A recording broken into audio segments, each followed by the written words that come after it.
Hello to all, कैसे हैं आप लोग। Welcome to tech talk with Shantanu Sen. मैं विशाल अग्रवाल।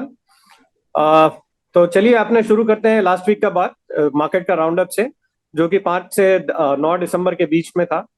जिसमें शुक्रवार की बात करें तो जोरदार बिकवाली का सप्ताह एंड वीकेंड हुआ है, जिसमें लास्ट डे पे ग्लोबल मार्केट और एशियन मार्केट सब पॉजिटिव मूड पे था। लेकिन अपना ही मार्केट में एक सेलिंग का प्रेशर देखने को मिला, जो कि थर्सडे यानी गुरुवार को भी मार्केट अपने यहाँ पे भी ठीक ठाक ही बंद हुआ था। हम लोग यहाँ पे सब कारण ढूंढते रहे कि फ्राइडे को अचानक से प्रॉफिट बुकिंग का क्या रीजन रहा, लेकिन ऊपरी लेवल से अच्छा प्रॉफिट बुकिंग आया है। शुक्रवार को मार्केट करीब करीब 53 पॉइंट का गैप अप के साथ ओपन हुआ था, 18,662 के आसपास। और डे का हाई भी 18,664, करीब करीब उसी लेवल के आसपास आया। लेकिन उसके बाद जो मुनाफा वसूली का जो दौर चला, वो 12:30 बजे तक मार्केट में फिसल पिट्टी चालू रही। 12:30 बजे के बाद तो मार्केट के अंदर में बहुत जोर से सेलिंग प्रेशर आया, और मार्केट का लो बन गया 18,410 का, जो कि करीब करीब 250 पॉइंट इंट्राडे फॉल है। क्लोजिंग अपना 18,496 का है, वीक का क्लोजिंग भी है। निफ्टी करीब करीब 112 पॉइंट नीचे बंद दिया है। बैंक निफ्टी कुछ 36 पॉइंट का तेजी के साथ बंद दिया है, 43,633 का। लेकिन अगेन एशियन मार्केट्स में जो एशियन मार्केट्स का जो भी रिव्यूज जो था, वो सब पॉजिटिव था। एडवांस डिक्लाइन का बात करेंगे तो करीब करीब 17 stocks were advancing and 23 stocks were declining. Gainers के अंदर में खास बात करेंगे तो दादा एफएमसीजी और फार्मा, ये लूजिंग साइड में है। और सॉरी, गेनर्स में एफएमसीजी और फार्मा है, लूजिंग साइड में आईटी स्टॉक्स है। आईटी के अंदर दादा ये वीक में काफी अच्छा बिकवाली रहा, जिसमें खास एचसीएल टेक का हमने देखा 6.5% गिरा है। टेक महिंद्रा 3.5%, इंफोसिस, विप्रो, टीसीएस सब करीब करीब 3% गिरा है। ये थर्सडे को और नास्डैक में भी अच्छा फॉल था, तो उसका एक आफ्टर इफेक्ट भी आया है। एचसीएल टेक का गिरने का वजह मार्केट के अंदर में दादा एक क्रेडिट स्विस का एक रिपोर्ट आया है, जिसमें उन्होंने एक वार्निंग जारी किया है अपने सभी आईटी स्टॉक्स के लिए। वो बोल रहे हैं कि 2023 के दूसरे छमाही यानी सेकेंड हाफ में यूएस इकोनॉमी के अंदर में एक मंदी आने का आसार बना हुआ है, जो वहां का फेड भी बात कर रहा है।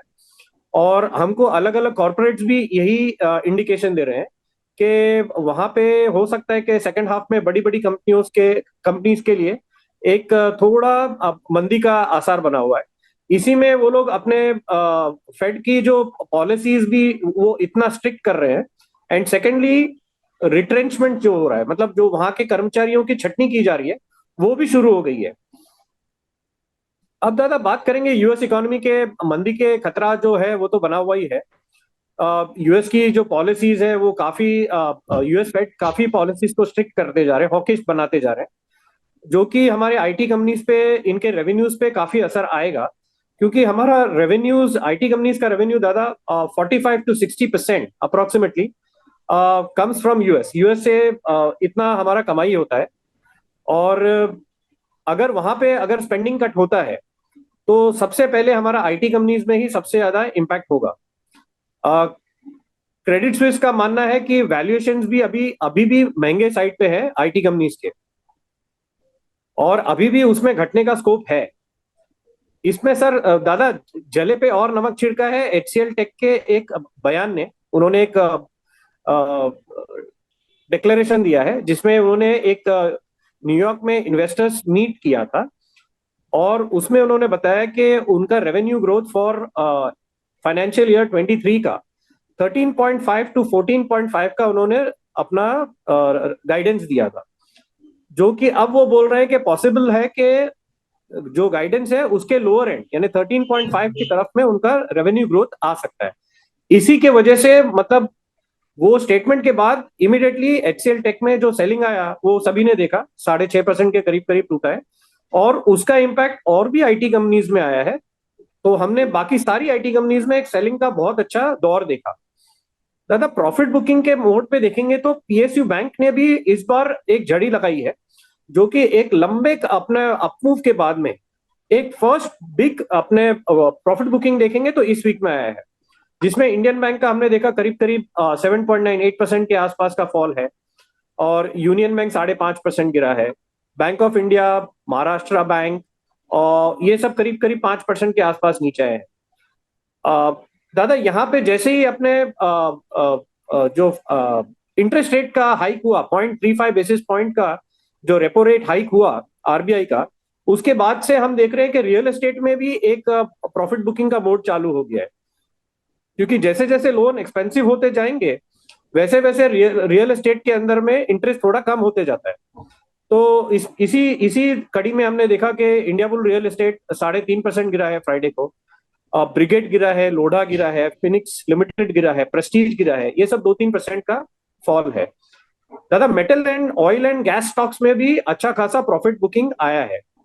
फ्राइडे को एक दादा लाइमलाइट में एक शेयर था येस बैंक का, जो कि 52 वीक हाई को क्रॉस किया है विद एक्स्ट्रा ऑर्डिनरी वॉल्यूम्स। ये क्लोजिंग में भी कुछ करीब करीब 11% हाई पे बंद हुआ है। दूसरा हमने स्टॉक देखा दादा पेटीएम का, जिसमें 13 दिसंबर को उसका एक बोर्ड का मीटिंग है जिसमें वो लोग बायबैक के ऊपर में डिसीजन लेंगे। उसी चक्कर में वो 7.5% के आसपास उसको चला दिया है। दादा एक और स्टॉक है जो वीगार्ड नाम का कंपनी है, जिसमें वो लोगों ने कुछ अनाउंसमेंट किया है कि सनफ्लेम को वो लोगों ने टेक ओवर किया है। उसके चक्कर में वो 4.5% का उसमें भी अपटिक देखने में मिला। दादा लास्ट वीक में मार्केट निफ्टी करीब करीब गिरा है करीब करीब 1.07%, और बैंक निफ्टी अपमूव है, जो आप हमको लास्ट वीक में बताए थे दादा, तो वो 1.23% पॉजिटिव में बन दिया है। दादा अब अपने नेक्स्ट सेक्शन में चलते हैं, जिसमें हम नेक्स्ट वीक का बात करेंगे। तो नेक्स्ट वीक में अभी ये वीकेंड के अंदर में US will be releasing US PPI data और कंज्यूमर सेंटिमेंट डेटा आएगा, तो उसका असर आपको यूएस मार्केट में भी देखने को मिलेगा, और प्लस मंडे को हमारे मार्केट्स में भी देखने को मिलेगा। अभी तक बैंक निफ्टी पॉजिटिव जोन में है कंपेयर टू निफ्टी दादा। कुछ मैक्रो नंबर्स आएंगे नेक्स्ट वीक के लिए, जो हमारे दर्शक अभी उसको नोट कर सकते हैं। 12 दिसंबर को यानी मंडे को सीपीआई फिगर्स आएंगे इंडिया के, जो कि एक्सपेक्टेशन है लास्ट एक्सपेक्टेशन था 6.77 का, सॉरी 6.77 आया था लास्ट टाइम, उसके अगेंस्ट में एक्सपेक्टेशन इस बार का 6.4% है। अक्टूबर आईआईपी फिगर जो लास्ट टाइम 3.1% था, उसका एक्सपेक्टेशन 0.3% है। उसी दिन दादा यूके के भी जीडीपी फिगर्स आएंगे, उसका भी खास इंपैक्ट आ सकता है मार्केट में। 13 दिसंबर यानी ट्यूसडे का बात करेंगे, जहां पे यूएसए का नवंबर सीपीआई फिगर्स भी आएगा। लेकिन मेन दादा अपन आएंगे अभी 14 तारीख वेडनेसडे को, जिसमें इंडिया का होलसेल इन्फ्लेशन डेटा आएगा, प्लस रात में आएगा US Fed policy, which is the most important part. अब इसके अंदर में जो भी डिसीजन आता है उसका इंपैक्ट आपको आगे देखने में मिलेगा। बाकी 15 तारीख को अपना एक बैंक ऑफ इंग्लैंड का भी एक पॉलिसी आएगा, तो उसका थोड़ा इंपैक्ट रह सकता है। दादा ओवरऑल अभी तक मार्केट मोटा मोटी 20-डे मूविंग एवरेज के ऊपर में चल रहा है, तो which is a positive sign. और अगर मार्केट 18,650 या और 700 के ऊपर में अगर चलता है तो ही वापस बुल्स का कमबैक हो सकता है, और नहीं तो लोअर साइड में दादा वापस हम वही देख रहे हैं 18,360 और 18,400 का एक लेवल जो है, जो कि अभी तक डेटा जो बता रहा है वहां पे स्ट्रॉन्ग सपोर्ट आ रहा है। उसके बाद नीचे का तो डेटा दादा उसके बाद में सीधा 18,000 18,100 का लेवल आ जाता है। तो दादा ये काफी सारा मैक्रो फिगर्स है नेक्स्ट वीक के लिए, लेकिन स्पेशली अगेन मैं सबको बोल रहा हूँ, वेडनेसडे को जो आपका यूएस फेड का जो पॉलिसी आएगा that will be the most deciding factor. अब दादा ओवर टू यू, अब आप बताएं, मैंने काफी टाइम ले लिया है, तो दादा आप इस वीक का अपने कमिंग वीक का आप हमको निफ्टी और बैंक निफ्टी का भी बताएं, और प्लीज हमको जो 3 स्टॉक्स भी देते हैं उनका भी आइडिया बताएं दादा। ओवर टू यू दादा। Thank you Vishal ji. Welcome to all my viewers जो लोग देख रहे हैं, hopefully they are fine and wealth भी अच्छा है, हेल्थ भी अच्छा है, लास्ट वीक में देखिए आप जो बात बोले हैं, मैं चार्ट्स जाने का पहले एक बार आप लोग को बता देना चाहता हूँ कि ये जो वीक हम लोग पैर रखेंगे वो 12 से 16 तारीख के बीच में होगा, 12 दिसंबर टू 16 दिसंबर। देखिए लास्ट वीक में हम लोग स्पेसिफिक बात किए थे, इस बार हो सकता है कि बैंक निफ्टी के अंदर कुछ हलचल रहेगा, जो कि आप बोले भी हैं। जी। और निफ्टी हो सकता है साइडवेज मूवमेंट, थोड़ा करेक्टिव फेज भी हो सकता है। वो क्यों हो सकता है वो टेक्निकली हम लोग बात किए थे।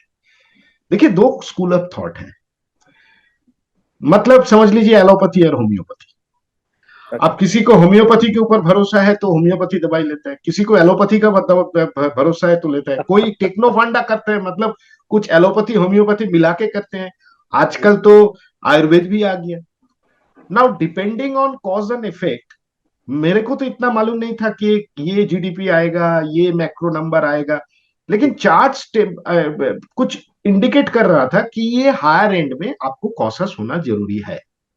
और निफ्टी का चार्ट खास करके फ्राइडे का क्लोजिंग के साथ, देखिए मैंने कंपेयर किया था। लास्ट वीक का जो लिंक है मैं वो डिस्क्रिप्शन बॉक्स में डाल दूंगा, अगर किसी को फिर से देखना है कि लास्ट फाइनल डे में जो वीकली क्लोजिंग था फ्राइडे का, उसमें निफ्टी था नेगेटिव, बैंक निफ्टी था पॉजिटिव।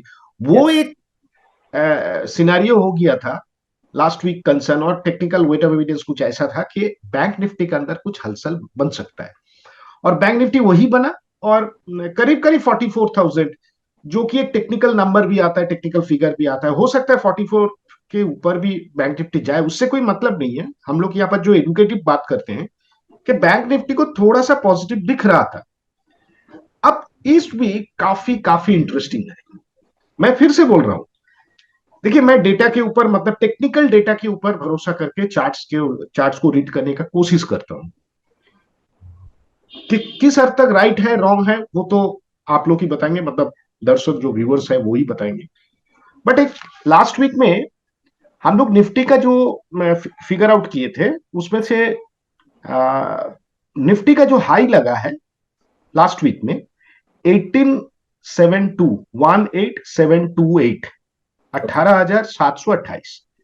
और हम लोग जो डिस्कस किए थे, ये हम लोग डिस्कस किए थे 18,782, माने 28 और 82 दोनों डिजिट इधर उधर हो गया।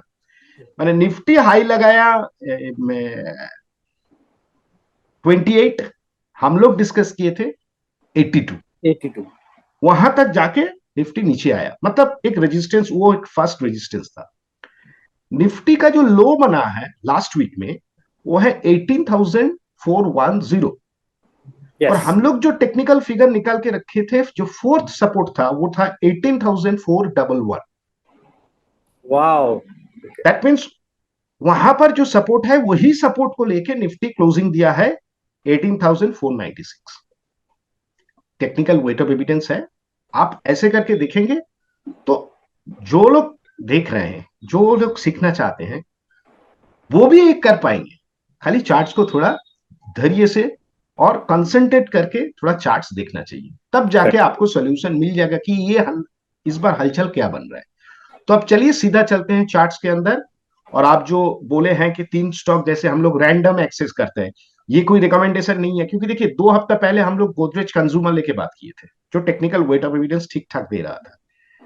उसका नेक्स्ट वीक बाद, मैंने पिछले हफ्ता, उसका पहले हफ्ता में थोड़ा सा मूवमेंट था चार्टिकली। बट लास्ट वीक में देखिए क्या मूवमेंट है गोदरेज कंज्यूमर में।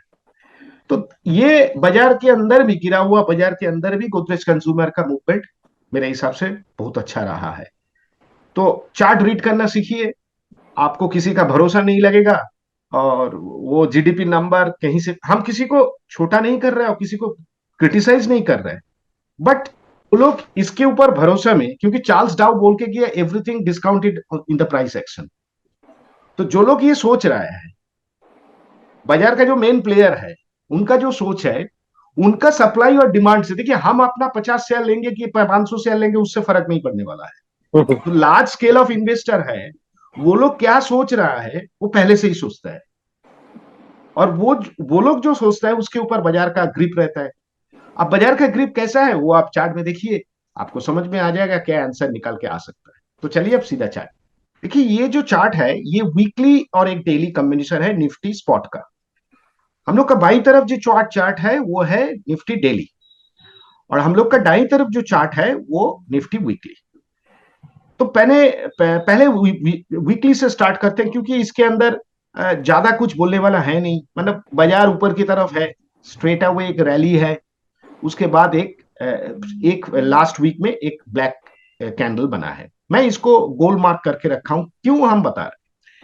पहले बात तो यह है कि trend is concern, there is a no problem. Problem होना भी नहीं चाहिए, क्योंकि बाजार जब चढ़ता है तो ट्रेंड के हिसाब से देखा जाए को स्ट्रेट अवे रैली है, तो बाजार को थोड़ा रुकना चाहिए, थोड़ा रिट्रेसमेंट होना जरूरी है। यहां पर मैंने दो मूविंग एवरेज यूज किया है। एक है 8 सिंपल, दैट मींस 8 डे, मतलब ये यहां वीकली है 8 वीक, और ये 13 वीक का है। Now the cause is concern, यहां पर जो कैंडल बना है, ये कैंडल का नेक्स्ट जो लास्ट कैंडल बना है एक इनसाइड कैंडल है, जिसको हम लोग इनसाइड बार भी कभी कभी बोलते हैं। इसका सिनेरियो क्या है, जो इनसाइड कैंडल बना है दो बार दो कैंडल लेके, इसका हाई और लो काफी अहमियत लगता है नेक्स्ट मूवमेंट का टाइम में। दैट मीन्स कहीं भी बाजार का जो अभी पहले का जो टॉप बना हुआ है 18,888, और नीचे में जो बना है 18,360, राउंड नंबर 360, 65 एग्जैक्ट लो, ये मेन ट्रिगर पॉइंट रह जाएगा नेक्स्ट वीक। किस तरफ प्राइस एक्शन होता है, अगर 18,888 तोड़ के बाजार ऊपर जाता है, that means it's a bullish indication. अगर Nifty index during the trading session 18,360 तोड़ के नीचे ट्रेड होता है, तो this is the weakness concern, that means बाजार का ट्रेंड नीचे आ सकता है। नाउ ये सेम चीज अगर हम डेली चार्ट में देखें, वहां पर भी डेली चार्ट में ये जो फ्राइडे फॉल हुआ था, उसका पहले देखिए कि इनसाइड बार हुआ था। इस कैंडल का हाई था 18,668, और लो था 18,528। और फ्राइडे ये बीच वाला जो कैंडल है उसका बीच में था। फ्राइडे का जो हाई है, ये कैंडल का हाई है 18,664, दैट मीन्स वो हाई ये हाई के ऊपर नहीं गया था, जो कि 668 था। 4 पॉइंट के लिए वो ट्रिगर नहीं हुआ था ऊपर की तरफ, और ये ओपन आर हाई था।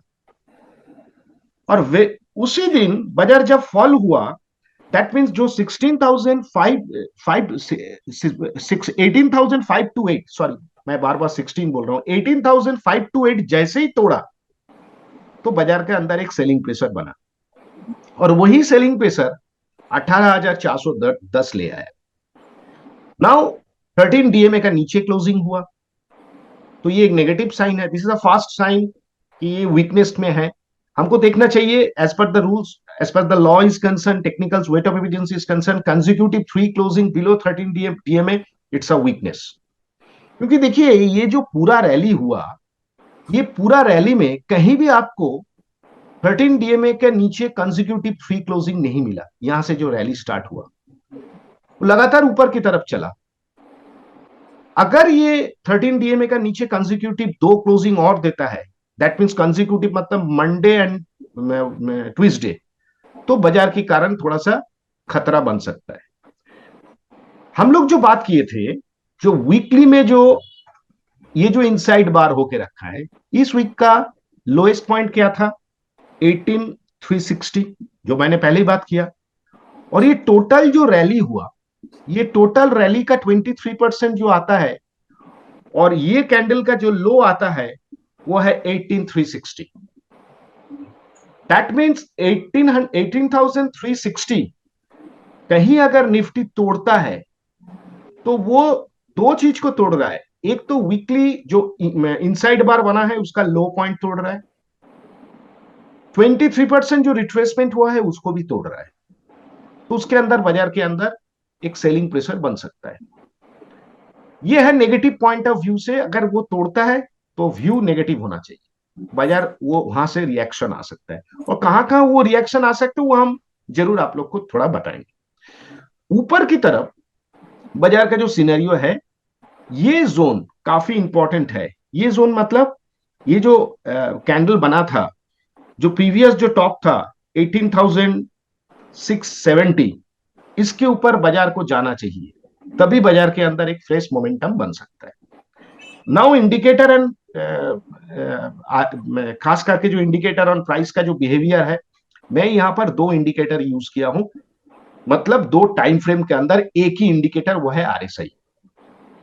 एक है आरएसआई 14 डेज, एक है 65 डेज। 65 डेज हम लोग हम अभी हमेशा लॉन्ग टर्म के हिसाब से यूज करते हैं। और ये जो इंडिकेटर है, ये है 14 डेज आरएसआई, जो कि हम लोग बार बार यूज करते हैं शॉर्ट एंड इंटरमीडिएट टर्म के लिए। तो अभी हम लोग को देखना चाहिए कि यहां पर जो इंडिकेटर बना है 65 डेज आरएसआई इज कंसर्न, ये 60 के ऊपर तो अभी तक नहीं गया, दैट मीन्स थोड़ा हाईली ओवरबॉट तो नहीं है, लेकिन फिर भी जो हायर रेंज को अप्रोच किया है। लेकिन डेली चार्ट के अंदर जो आरएसआई 14 है, वो ओवरबॉट से थोड़ा रिएक्शन आया था। उसी का कारण हम उस टाइम भी बोले थे थोड़ा कॉशस मोड अप्रोच होना चाहिए। तो इसी हिसाब से देखा जाए तो मार्केट के अंदर निफ्टी, खास करके निफ्टी के अंदर जो टेक्निकल वेट ऑफ एविडेंस है, वो थोड़ा नेगेटिव सुझाव दे रहा है। Cause of concern 18,360। जब तक ये नहीं तोड़ता है तब तक बाजार के लिए we are in a safe zone, लेकिन अगर 18,360 तोड़ता है तो it's a cause of concern, वहां पर बाजार को फिर से रीड करना चाहिए। चलिए आप बैंक निफ्टी के अंदर बात करते हैं। अब देखिए ये बैंक निफ्टी का चार्ट है। बैंक निफ्टी का चार्ट में भी मैंने डेली और वीकली करके रखा, सेम मूविंग एवरेज वीकली में यूज किया जो निफ्टी वीकली में था। तो start with weekly. Last time हम लोग बोले थे कि बैंक निफ्टी के अंदर एक पॉजिटिविटी बन सकता है, वो पॉजिटिविटी बना है। और अभी बैंक निफ्टी जिस जगह पे बंद हुआ है, देखा जाए तो 43,633, that means it's a positive. ऊपर की तरफ 44,000, 44,200, it's a resistance zone absolutely. Weekly chart is concern, there is a no problem, होना भी नहीं चाहिए, क्योंकि देखिए बाजार अभी जो ट्रेंड के हिसाब से चल रहा है वीकली में कोई प्रॉब्लम है नहीं। इसलिए मैंने ये कैंडल दिखा के यही बोलना चाहता हूं कि लास्ट वीक के हिसाब से देखा जाए इस वीक में हायर एंड में बंद हुआ बैंक निफ्टी। बैंक निफ्टी के जो कॉज ऑफ कंसर्न है वो है डेली में। देखिए लास्ट टाइम भी हम लोग बात की कि 13 DMA के आसपास बैंक निफ्टी था, तो वहां से एक पुल बैक होना चाहिए, वो पुल बैक हुआ है। अब डेली चार्ट के हिसाब से अगर देखा जाए तो बैंक निफ्टी कहां पर है, that means trend is concern, no problem. Momentum is concern, no problem. Last day का क्लोजिंग बैंक निफ्टी के अंदर डेली में थोड़ा नेगेटिव आया है। अब अगर बैंक निफ्टी को थोड़ा गौर से देखेंगे तो समझ में आ जाएगा कि ऊपर में 65 डेज आरएसआई, वो 60 के ऊपर है।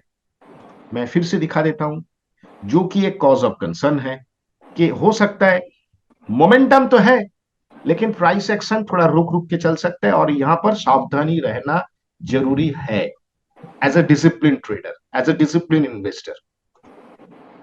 65 डेज आरएसआई छोड़ के अगर 14 डेज आरएसआई बोलेंगे, वो भी ओवरबॉट जोन में है, और यहां पर कॉशस मोड अप्रोच होना चाहिए। और आरएसआई के अंदर डाइवर्जेंस भी है, क्योंकि प्राइस तो नया हाई किया है, बट आरएसआई नया हाई नहीं बनाया। दैट मीन्स चारों तरफ से देखा जाए तो ये कॉशस अप्रोच होना चाहिए। Trend is concern, there is a no problem. मैं फिर से बोल रहा हूं, इसका मतलब ये नहीं है कि जाके बैंक निफ्टी शॉर्ट करना है, कभी नहीं। वो अपना ये एक एडुकेटिव पार्ट के हिसाब से मैं बता रहा हूं। आप अगर बोलेंगे कि 65 डेज आरएसआई जब 60 के ऊपर चलता है तब मैं क्यों कॉशस रहूं, ये क्वेश्चन तो आता है। देखिए क्या आउटकम आएगा अभी से हम लोग को प्रेडिक्ट करना मुश्किल है। तो उस टाइम मालूम चलेगा, बुधवार या बृहस्पतिवार या शुक्रवार को बाजार क्या रिएक्शन करेगा। लेकिन बैंक निफ्टी इज कंसर्न, आप देखिए पुराना हिस्ट्री में जब जब 65 डेज आरएसआई 60 के आसपास जाता है तो ये करेक्टिव फेज में आया। आप जितना बार देखेंगे, मैं छोटा करके चार्ट को कंप्रेस मूव में देख रहा हूं, देखिए यहां पर पहुंचा था, उसके बाद से बाजार का करेक्टिव फेज देखिए वहां पर क्या हुआ था। 65 days RSI overbought, 14 days RSI overbought, बाजार करेक्शन, उसके बाद से यहां तक ट्रेंड क्लियर था, ट्रेंड एकदम अप ट्रेंड में था, फिर वहां से करेक्शन फेज चालू हुआ। तो अभी भी वही हालत है, trend is concern, there is no problem. But indicator and oscillator जो थोड़ा सा पहले बताते हैं, क्योंकि अभी ट्रेंडिंग इंडिकेटर देखेंगे वहां से तो आपको कोई आंसर मिलने वाला है नहीं। तो आपको अभी कौन सा ऑल्टीट्यूड में आप है, वो सोचना चाहिए, उसी हिसाब से आपको अप्रोच भी करना चाहिए। तो यही सुझाव है। हम सपोर्ट रेजिस्टेंस लेके जरूर बात करेंगे, लेकिन इनिशियल स्टेज में ये सुझाव है कि हायर एंड में बैंक निफ्टी का मोमेंटम अभी भी बना हुआ है, लेकिन be careful at higher level, थोड़ा कॉशियस होना चाहिए। और हो सकता है, जैसे आप बोले हैं कि बैंक निफ्टी बैंक कुछ पीएसयू बैंक के अंदर जो प्रॉफिट बुकिंग आया, वो हो सकता है कि एक प्रॉफिट बुकिंग का दौर फिर शुरू हो सकता है। अब एक कंपेयर करते हैं। कंपेयर क्या करेंगे? डेली बैंक निफ्टी और डेली निफ्टी। उसमें से आपको समझ में आ जाएगा कि निफ्टी कहां पर है और बैंक निफ्टी क्या क्या वेट ऑफ एविडेंस हम लोग को दिखा रहा है। अब देखिए, ये दोनों चार्ट है, एक है निफ्टी डेली और एक है week daily bank Nifty. Clearly दो चार्ट में दो चीज दिख रहा है, क्लियर एकदम। निफ्टी के अंदर कोई प्रॉब्लम नहीं है, ऊपर की तरफ गया है, ओवरबॉट जोन में तो नहीं आया। आरएसआई 65 डेज, वो थोड़ा रिएक्शन आया नीचे। लेकिन बैंक निफ्टी का 65 डेज आरएसआई देखेंगे तो वो एक हाईली ओवरबॉट जोन में है। निफ्टी 13 डीएमए का नीचे एक क्लोजिंग आ गया, बैंक निफ्टी का अभी तक 13 डीएमए का नीचे क्लोजिंग आया नहीं। That means trend is concern, Nifty थोड़ा वीक है, वीक लग सकता है, वीक रह भी सकता है। नेक्स्ट वीक मूवमेंट काफी इंपॉर्टेंट है, खास करके निफ्टी के लिए। याद रखिए 18,360। और बैंक निफ्टी के अंदर कॉशियस रहना चाहिए, क्योंकि बैंक निफ्टी है तो 13 डीएमए के ऊपर, लेकिन इतना ओवरबॉट जोन में आ गया। यहां पर थोड़ा पोजीशन बिल्डअप करना, खास करके पॉजिटिव साइड में, खतरा हो सकता है। That's why as a discipline trader and investor मैं बैंक निफ्टी में थोड़ा कॉशियस हूं, और निफ्टी के अंदर भी कॉशियस हूं, बिकॉज ऑफ ट्रेंड चेंज का सिनेरियो बन सकता। तो अब चलिए सीधा निफ्टी और बैंक निफ्टी के अंदर क्या क्या लेवल्स उभर के आ रहा है नेक्स्ट वीक के लिए, वो एक बार देख।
अब चलिए तीनों स्टॉक के बारे में बात करते हैं विशाल जी। तीनों स्टॉक देखिए, बाजार का सिचुएशन आपको समझ में आई होगा कि फ्रंट लाइन में थोड़ा सा कॉशियस मोड दोनों तरफ से। एक निफ्टी तो ओवरबॉट जोन में नहीं है, डेली डेली चार्ट में 14 डेज आरएसआई थोड़ा ओवरबॉट से नीचे आया है, और लॉन्ग टर्म चार्ट में बैंक निफ्टी ओवरबॉट में थोड़ा चला गया। इसमें इस कॉज ऑफ कंसर्न माने एक में ट्रेंड चेंज का सिनेरियो बन सकता है, और एक में कॉशियस अप्रोच। ट्रेंड चेंज नहीं हुआ अभी तक बैंक निफ्टी का।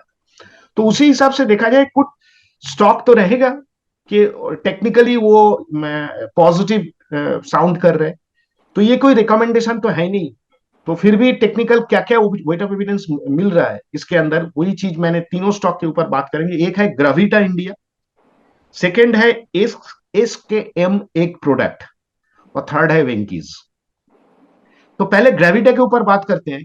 ग्रेविटा का जो चार्ट है, ये क्लियरली लास्ट वीक में स्टार परफॉर्मर कैश स्टॉक है, एकदम क्लियर ब्रेकआउट है। देखिए, as per the Charles Dow is concern and Nifty analysis, sorry technical analysis is concern, price and volume are the two pillar. ये दोनों के ऊपर आपको भरोसा करना चाहिए, ये दोनों के ऊपर ही सब कुछ बनता है।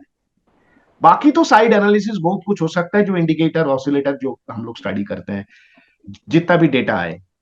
इस प्राइस को जब चैलेंज किया था ये कैंडल में, तब प्राइस था समझ लीजिए राउंड नंबर 400, और वॉल्यूम था करीब 43,90,000, 44 लैक्स पकड़ के चलते हैं। इस बार यही प्राइस एक्शन ऊपर की तरफ गया है, वॉल्यूम हुआ है 81 lakhs. That means double of the volume. हाँ, ये स्टॉक के अंदर मोमेंटम है, लेकिन जिस हिसाब से ये 13 एंड 26 का बीच में जो सपोर्ट लेके ये स्टॉक का क्लोजिंग आया है 400 के ऊपर, एनी रिट्रेसमेंट 400 से लेके 390 is a strong support zone हो सकता है, क्योंकि ये दोबारा रिटेस्ट हो सकता है। और यहां से ये प्राइस एक्शन जिस हिसाब से सपोर्ट जोन में खड़ा हुआ था 330 340, ये अभी भी एक स्ट्रॉन्ग सपोर्ट एरिया के हिसाब से देखा जाएगा।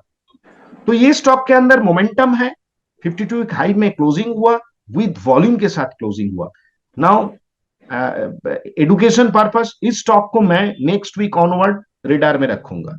अब अगर इंडिकेटर ऑसिलेटर को देखा जाए, जो चार्ट्स के अंदर जो ये सपोर्ट कर रहा है, एब्सोल्युटली जो एमएसीडी का स्लोप था वो थोड़ा थोड़ा नीचे था, इस वीक में एमएसीडी स्लोप चेंज किया, वीकली एमएसीडी। तो ये देखना चाहिए कंटिन्यूएशन होता है कि नहीं होता है।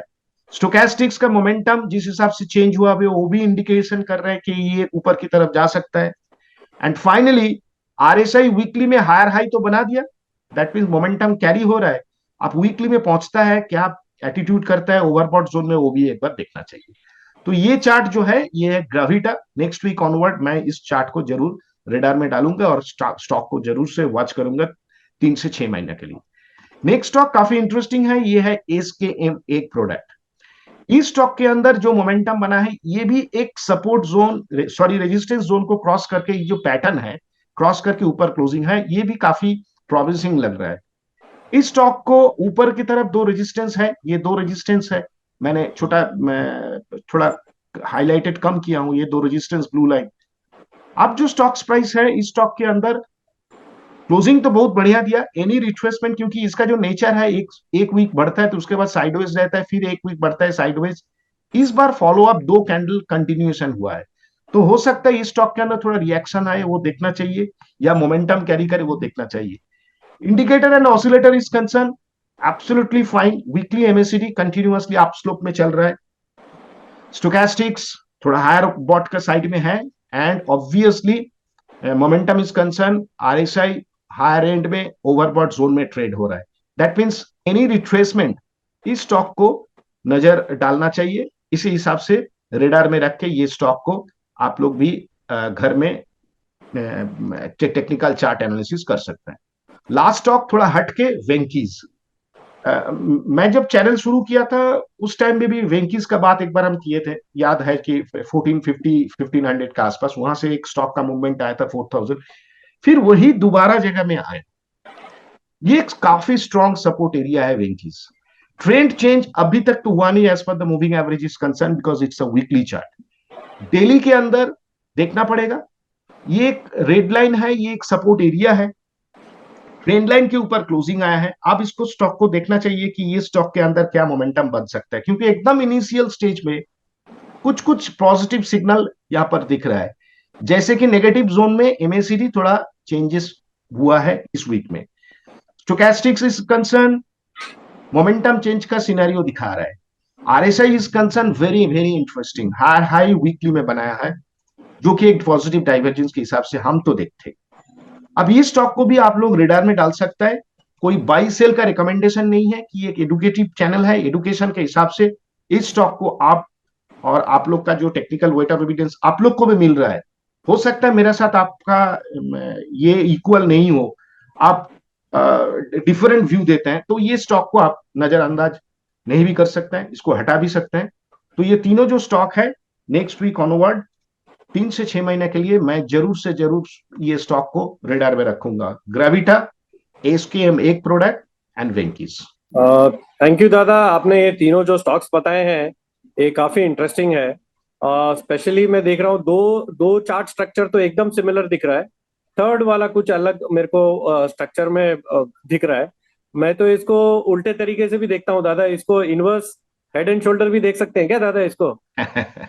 हम तो देखिए पैटर्न की अभी तक बात नहीं किए हैं, जरूर पैटर्न में भी कुछ बना है। हाँ मैं ज्यादा कॉम्प्लिकेटेड नहीं करना चाहता हूँ, हमेशा हाँ टेक्निकल जब बात करता हूँ। ठीक है, जरूर आप जब बोले हैं मैं जरूर उसको देखूंगा, मैंने हाँ ना नहीं बोलेंगे। हाँ। दादा फिर अपने आप नेक्स्ट सेगमेंट में चलते हैं, जहाँ पे आप प्लीज जो ब्रेकआउट स्टॉक्स है उनका जरा जरा जानकारी दीजिएगा। जरूर। ब्रेकआउट स्टॉक के बारे में तो हमेशा यही बोलते हैं कि this breakout is not a recommendation, buy or sell. Yes. ये ब्रेकआउट स्टॉक है, टेक्निकल ब्रेकआउट। ये प्राइस हुआ है, उसके साथ वॉल्यूम क्रिएट हुआ है, प्राइस हायर हाई फॉर्मेशन किया है, वॉल्यूम भी ठीक ठाक हिसाब से निकला है। अब इसके ऊपर हम लोग को रिसर्च करना पड़ेगा टेक्निकल वेट ऑफ एविडेंस के हिसाब से, जो जिस हिसाब से देखते हैं। आपके पास अगर कोई फंडामेंटल रीजन है तो उसके अंदर आप फंडामेंटल न्यूज खोजिए, रीजन देखिए। मैं टेक्निकल वेट ऑफ एविडेंस देखता हूं। तो अभी चलिए सीधा चलते हैं ब्रेकआउट स्टॉक में।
दादा थैंक यू सो मच। आपने सब जो ब्रेकआउट स्टॉक्स का जो जानकारी दिया है ये हमारे व्यूअर्स के लिए काफी हेल्पफुल रहता है, क्योंकि वो ब्रेकआउट स्टॉक से उनको एक ट्रेंड का थोड़ा एक अंदाजा लगता है, और फिर वो अपने डिसीजन पे या अपने इन्वेस्टमेंट एडवाइजर के डिसीजन पे फिर बाद में एक कॉल ले सकते हैं। तो दादा अपने फाइनल सेगमेंट में चलते हैं, जहाँ पे हम हमारा डिस्क्लेमर देते हैं कि this is a completely educative channel. यहाँ पे हम कोई भी प्रकार का हम कोई रिकमेंडेशन नहीं देते हैं। तो जो भी आप अपना ट्रेड लेते हैं वो आप अपनी समझ से या अपने इन्वेस्टमेंट एडवाइजर की सोच के हिसाब से ही आप अपना कॉल लें। We will not be responsible for anything. Thank you so much and have a great time. Thank you Vishal ji, thank you.